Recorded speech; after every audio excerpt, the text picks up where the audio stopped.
Welcome to another exciting edition of American Warrior Radio, the place to be for news, notes, interviews, and current events for all issues military and veteran related. If you or someone you know has ever worn the uniform of the U.S. Army, Navy, Air Force, Marines, Coast Guard, or National Guard or Reserves, you've come to the right place, American Warrior Radio, right here on the Talk to Me station, AM 1300 WMEL, and worldwide online at the powerful 1300WMEL.com. As always, this program is sponsored by AVET Project. Folks, American Warrior Radio is all about supporting our troops and their families, both past and present. So please, get comfortable. I'm always telling you this. Grab a cup of coffee and a pencil and paper, because Glenn and I are always efforting to bring you important information that you can use and share with others. With that said, let's roll down the runway and get this show off the ground. Y'all know me, I'm Coon. I'm an Air Force veteran, a retired legal advocate for veterans, and guess what? I'm founder of AVET Project and American Warrior Radio, but you know I never fly through the airwaves alone. Good morning, I'm Glenn McGuffey, manager of your Brevard County Veteran Services team, and I'm also a retired Air Force, and we got a couple blue suiters coming down the runway right at you today. We've got a great show as usual. This might even be greater than some others. We've got some interviews with some really exciting and interesting people, and talk all the way back to a veteran who was a POW and participated and survived the Bataan Death March. That's the big one there, and I had the pleasure of meeting this gentleman. But on the line right now, we have Michael, also known as Keith Coon. Can you hear me, Keith? Oh, wonderful. Thank you so much for joining us. Glenn was just introducing you, your grandfather. Before we even get to you, tell me a little bit about your grandfather. I had the pleasure of meeting him at the Ride Home, which is a celebration of our POWs held up in Georgia every year. Can you give me a little biographical sketch of what your grandpa did and survived? Oh, yeah. About the Bataan Death March, pretty big thing. Just hearing about what he did, about how he had to march so far without no food, no water. No shoes? No shoes. It's pretty much totally the march or die. That was their saying. That's a big shoes to fill. You know, I'm trying to do my best in my part to fill his shoes. Well, and you're doing a wonderful job. And again, your name is Michael, but you're a Michael Jr., so you go by your middle name, Keith. Keith, tell us a little bit about yourself. Now, you've got a generational situation here where you've all served this great country of ours. What inspired you? What happened to lead you into the military? First of all, what branch are you in? I'm in the same as my grandfather and my father, regular Army infantry. Regular Army infantry. And as I recall, you've just gotten back from a tour over in the Sandbox. Yes, I got back from Afghanistan in February of this year. Well, thank you for coming back. Thank you for all you're doing to protect our nation, and I'm so glad you made it back. I'm sure you've got lots of stories to tell about that, but give me an idea of why it was important for you to join the Army. I gotta say this, man, like both my grandfather and my father as well, just seeing what they did in their time in service really painted a picture for me to go up to, wanted me to be the man I wanted to be like them. And again, it's tough shoes to fill on both sides of the feet, and I'm trying to do my best, trying to get where they were at in their time in their service. So hopefully I'll get there. Well, that's a great attitude, Keith, and I take it you're still in the Army from the way you were talking. Is that correct? Yes, I'm stationed at Fort Riley, Kansas. I've been here for about 6 years or so. Oh, okay. What's the main mission at Fort Riley? Right now we come we're kind of in a reset. We're trying to get back into just regular swing of things. And right now we're just a bunch of new guys in. We're just training them up. So hopefully we're going to Africa here in a little bit in next May. Oh, And wow. we're just trying to gear our training towards that and get ready for that next upcoming deployment. Well, that'll be a different environment. Where in Africa? Can you say where in Africa you're training for? Not at this time right now. We have no confirm where we're going right now, but right now it's kind of in the air. Okay, so how long have you been in the service, Keith? Almost 8 years. 8 years in December. 8 years in December. Well, congratulations. Sounds like you're planning on making a career, yeah? Yeah. We're planning on trying to go on a list in the next couple months. We've been at Raleigh for way too long.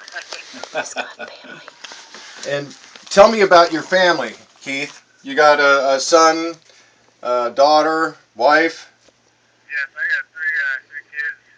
One Dalton at 10, a daughter Katie 9, and two little boys, Cozy 4 and Bahai 3. Wow! Congratulations. Yeah, you got a house full, and they must be really, really proud of their dad. But now, we are always talking on American Warrior Radio about the fact that our military members, our troops, they suffer and sacrifice so much. But what kind of reports, especially now that you've gotten back for a little while, how difficult has it been on your family? I mean, Dad's been gone. Your children are growing up without the influence of you, and those are those formative years. What kind of report can you make on that?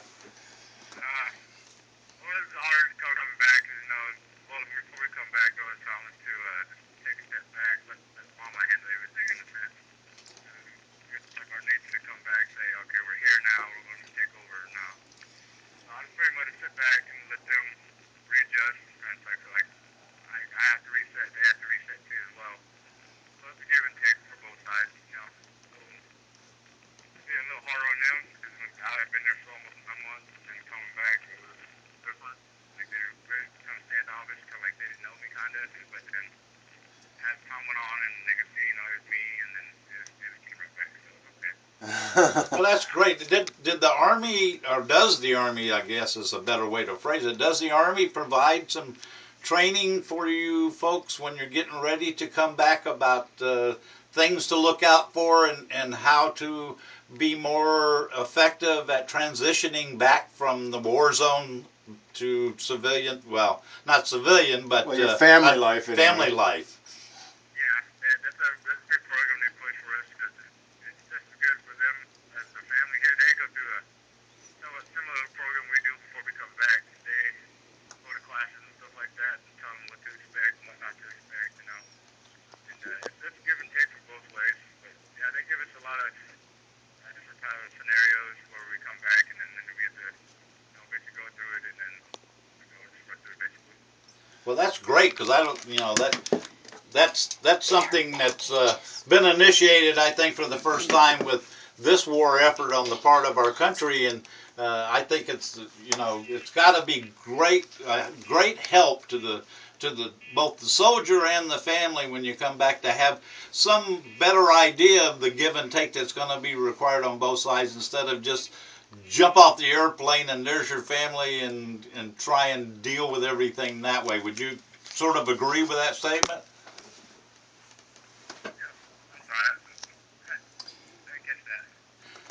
Okay, well, I was just saying, I realize this is probably a program that is started because of the war effort that we're involved in now, and problems people had with the acclimating themselves back with their families when they came, and it seems to me like it's an excellent program and helps prevent some of the marital family problems that you might run into and did run into in previous conflicts. I know because I'm a Vietnam veteran, and I basically jumped off the airplane and there's my wife, and start dealing with it. Yeah, well, we've got your father on hold here. Unfortunately, we weren't able to tie him into this conversation as I was hoping to, but Keith, I just want to share how much we really appreciate everything that you're doing. And I know while you're over in country, in theater, AVET Project shipped you some of our EEBs, our care packages. Were they a help? Did they make a difference to the morale of your troops? that, especially those 5 hours. They were really like those. The old 5-hour energy drink, because it's got to be monotonous, but at the same time very challenging to always be on guard. Am I right? Yep, all the time. Always gotta be stay vigilant and not get complacent over there. So that was a big help keeping us going and stuff like that. The food was great too. That was in the packages. Thank you guys for all you guys did for us over there. Oh, it's our absolute Really pleasure. enjoyed it. Yeah. The guys really enjoyed it. So. Outstanding. Well, That's great, and I wanted to just throw in my 2 cents worth there, and tell you how proud we are of you, and thank you for your continuing service to our country to help protect our freedoms. thank you, and thank you for spending a couple minutes with us on American Warrior Radio, sir. Again, my hat's off to you. Glenn and I give you a salute for your service to our country. Much love and respect to you and your family, and hopefully we'll be able to get together down the road before you deploy to Africa and see how things are going by then. Okay, sounds great. I appreciate it. All right, thank you so much, Keith. Again, folks, that was Michael Keith Coon, a third-generation warrior. I mean, it's incredible that we're able to identify people that it means so much to them, and they sacrifice so much. Exactly. And from generation to generation, it's almost a duty. I've got chills. They feel this obligation, this sense of duty to our country. And you just heard from a young man right there who's been over in the sandbox a couple times. And Glenn, he's getting ready to deploy again. Yeah, and from what I hear through the grapevine and from clients in my office, that's no joy trip when you're deployed to Africa right now. There's some bad stuff going on there, and some of those countries have basically no governing body that's effective, and so you're dealing with mob scenes. Exactly. We've heard about Somalia. Well, guess what? Djibouti and the Horn of Africa, there's a lot of strife and unrest there. And Yeah. Patrick Air Force Base, we've got a number of civil engineers that are deployed there and security forces, so we can talk about that later. But guess what, folks? The gentleman we just spoke with, Keith Coon, his dad, who's a Vietnam vet, is on the line with us now. Michael, can you hear me? Yes, I can. How you doing? Doing great, brother. Thank you so much for spending a couple minutes with us on American Warrior Radio. We just got done speaking with your son, and right off the bat, I asked him to talk about his grandfather a little. I had the privilege of meeting you and your father, Philip, at the ride home up in Georgia, and it was a real treat, and I could just see how much it meant to you to be there with him, and you saw all the motorcyclists, all of us just thrilled to be part of the whole thing. Tell me a little bit, before we get back to your dad, because he's such an interesting man, tell me a little bit about you and your service, and what made you want to serve? Well, back in 1970, I went to Japan, and to Tokyo with my mother when I graduated high school. I was at the airport at Anchorage, Alaska, on our way to Japan, and I seen a bunch of the soldiers getting ready to go to overseas. And I asked a lot of them where they were going, and some said, they're going to Germany, and others said they were going to Vietnam. And so, in the back of my mind, I knew that my father had served, and then I thought, well, I think that's what, in back of my mind, that's what I wanted to do. I wanted to join the service like my father did. So I joined the Army. And the thing about it is I joined the Army, and I didn't tell them about it that I had joined, because I was of age to sign for myself. Sure. So I went down, and back then in the 70s, we still had the draft going on. Of course. And so they were pulling us out of school. They give us a school deferment, and then after they gave us a school deferment back then they would yank us out of college. So I just started a new semester, and I didn't want to have that happen to me, so I just went down and enlisted in Oklahoma City, and they said in 2 weeks then you'd be ready to ship. So then I went down to see my father, and I asked him what he did in the military, and he told me what he had done and everything. He goes, "Why are you so curious about what I did?" I said, I want to go a different path than what you did. He said, "What do you mean?" I said, "I enlisted in the Army too, just like you. And I went into the airborne. He was was a 30 cal machine gunner, and my son was a 50 cal machine gunner. So I wanted to be different, before my son went in. So I went in as the airborne unit. So What unit? 101st or? no, I was with the 18th Airborne Corps. Okay. And so then, at first I was with the 82nd, and then where I did my basics was at Fort Leonard Wood, Missouri. Sure. Then I went to Fort Benning and did my jump school training. But after I left Leonard Wood, I already had my orders to go to Vietnam. What'd you think at that moment when you knew you were going over to the jungle? Well, back then we were only 18, 19 years old, and silly me, I guess I wasn't very good in geography and stuff.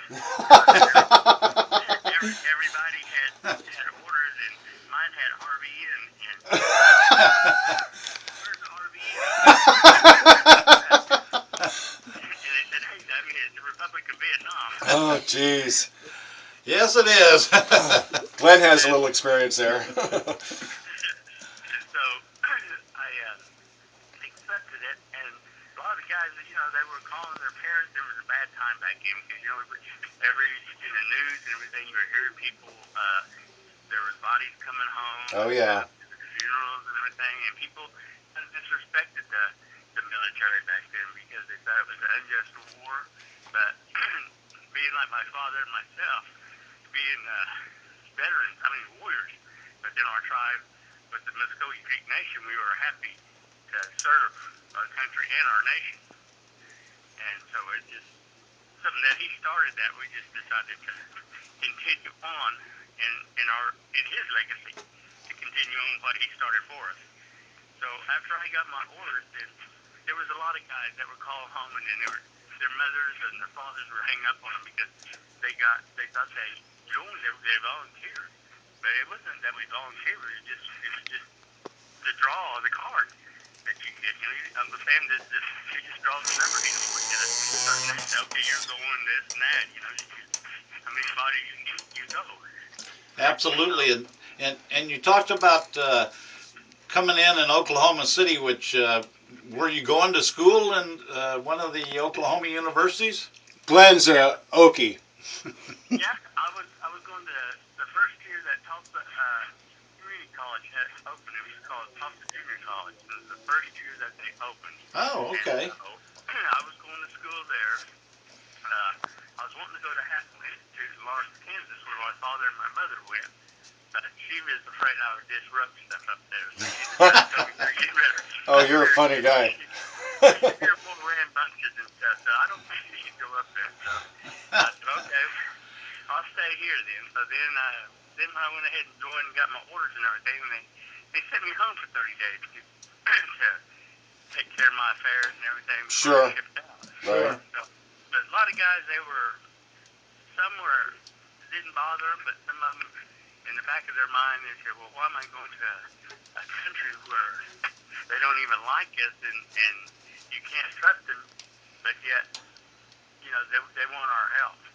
And so kind of everybody. Michael, let me pause you right there. Do you see the parallels between what you were encountering and what your son is encountering?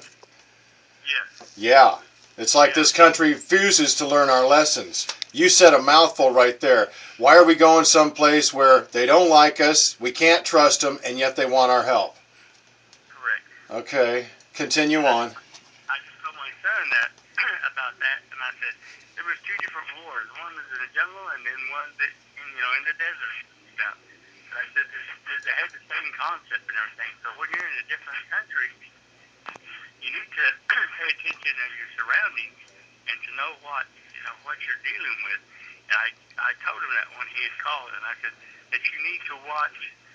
Don't worry about us at home. You just worry about what is going on over there and around you, the surroundings there, stuff that can hurt you and stuff. And then he got into a zone where he was afraid that what he was doing was wrong. And my father sat down and talked with him and said, "Hey, don't worry about what you do or what you have to do with the military." He said it's like a job. It's like 8 to 5. You get up, you go out to the field, you come back, and you leave it. Don't dwell on it. Everything, just get ready for the next day. And that was some pretty sage advice coming from a man who had survived the Bataan Death March. I mean, So he just told Keith that, keep your head up, we'll be fine. When you get here, all we do is want you to come home safe. And I think that's pretty much a military motto of sorts, if you will, when you're in a wartime place, especially in the combat situation, because you gotta take care of yourself and take care of your buddies and be safe and get yourself back home when it's all done, safe and secure and alive, and protect your buddies and protect yourself at all times. So, very sage advice from your father. so Michael, how long did you spend in the military? I spent 3 years in the military. And you did a tour over in Vietnam. What was the rest of your experience like? I mean, it was obviously valuable, and it obviously did something to your son to motivate him to join. With him, as far as a tour of Vietnam, I never did get that chance to go over there. It was just, I don't know if they looked at my father's military record, or because he was a POW and then sending somebody in with a family that already endured a terrible hardship like what he endured, and then his son is in the military. Well, I had orders to go, and then when I came home, and my father was real proud that I was going over there. And then when I got back to Fort Bragg, that had changed my orders. And then I ended up at the headquarters company, 18th Airborne Corps. And I thought I was going to Vietnam. What happened? And I was kind of disgusted and kind of hurt, because all the ones that I trained with, and I was wanting to be with the 101st Airborne Division with the Screaming Eagles. Right. But because I'd already trained and I was ready, and in my mind, I had already had pretty much had myself build up what I was expecting and everything. Gotcha.